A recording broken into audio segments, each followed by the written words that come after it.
লাউ দিয়ে গলদা চিংড়ি রান্না করেছিলাম, খেতে অনেক দারুণ হয়েছিল, তাই আমি আপনাদেরকে শেয়ার করছি।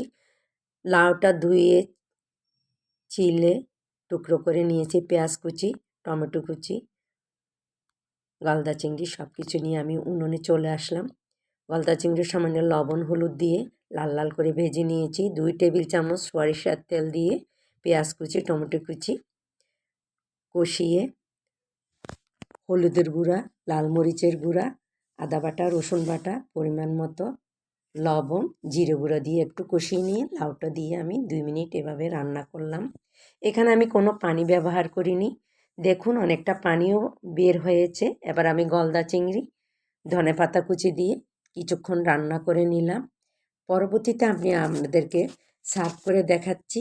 খেতে অনেক দারুণ হয়েছে। আপনারাও এভাবে লাউ দিয়ে গলদা চিংড়ি রান্না করে খেতে পারেন।